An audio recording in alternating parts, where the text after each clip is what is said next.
We gotta talk about Bojo having a no good, very bad day after a very bad week after very bad months. But first, I do want to make a small correction regarding yesterday's show. Yesterday, I said that the clips that we played of Boris Johnson were from the liaison committee hearing with lawmakers, when in fact, it was from a PM's question session the same day, which was also with lawmakers. It doesn't really change the story, but I always like to try to be 100% accurate. But the committee hearing came later in the day, and oh my god, did shit somehow get even crazier for you Brits in the last 24 hours. And like, you knew it was gonna get good when lawmaker Bob Neal started off with this question. How important is the truth to you, Prime Minister? Very important, Bob. He then peppered Johnson with questions and quotes about his knowledge of MP Chris Pincher's sexual misconduct allegations, with Johnson repeating what he's already said, that the initial statements from his office that he was never aware of the claims were false, that he was briefed on them in 2019, and that one was upheld but didn't rise to the level of criminality. You then had MP Chris Bryant hitting him with this question about the allegation being upheld. I'm asking, have you been told about any other such events relating to any other government minister? Formally. Look, I'd have to get back to you. I mean, I would not want to. It seems extraordinary that you wouldn't know whether there are allegations outstanding against your government ministers of sexual impropriety, such that they might constitute potentially criminal offences apart from anything else.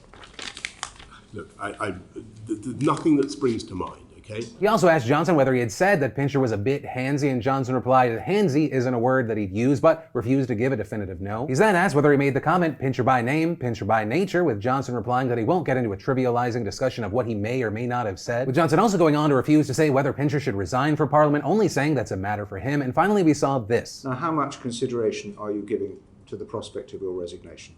I'm happy to tell you that I'm getting on with the job that I was elected to do, and that is what I'm going to do. But as we now know today, Johnson is eating those words, because apparently a ton of his Conservative allies disagree. Right? Understand, when the hearing started, 28 government ministers had resigned. By the time that it ended, and literally the number was being updated live on TV while Johnson was talking, 32 had resigned, with many more to follow. And understand, that 32 number is a very special number, because back when he survived a no-confidence vote last month, more than 40% of his party voted against him, meaning that only 32 more of his supporters would need to change sides to defeat him. So that meant by the end of yesterday, it looked like the majority of Conservatives may no longer back Johnson, leading many to fear that he might dissolve Parliament and call a snap election to avoid being ousted from power, especially because during the hearing, lawmakers pressed him on whether he might try to do that, and he repeatedly danced around the question. But this morning, Johnson made his decision, and drumroll please. It is clearly now the will of the Parliamentary Conservative Party that there should be a new leader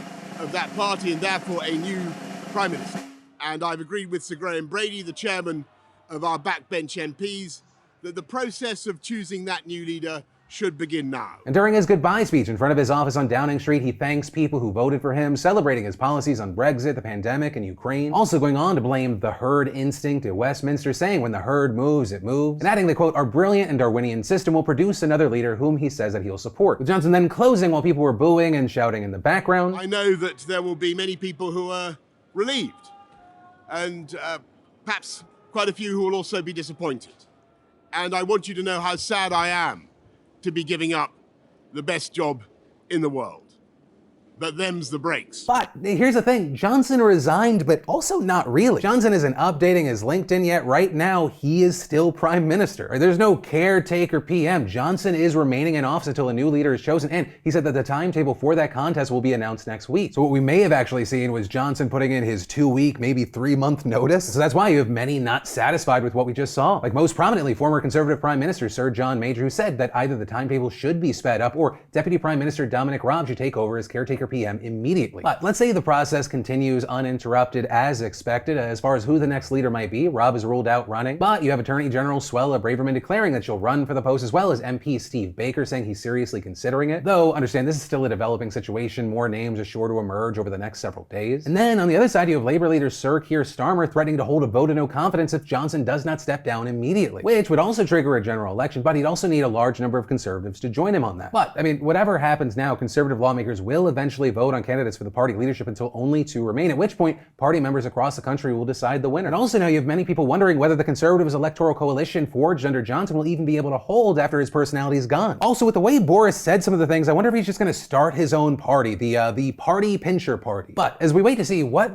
the is actually going to happen there? I want to pass the question off to you. Once again, it's for everyone, but especially for the Brits out there watching. What are your thoughts here? But as always, thank you for watching, subscribing, and thanks to our fantastic sponsors like Coinbase and more specifically, Coinbase, DeFranco.com for making these extra videos possible. If you're looking to get into crypto or you just want like $42 for free, sign up now. It's a great service that I use. It's free and you get $10 in Bitcoin just for signing up and $32 more in other crypto just for learning about them. You're welcome and also thank you. Yeah, I love you faces and I'll see you in the next video.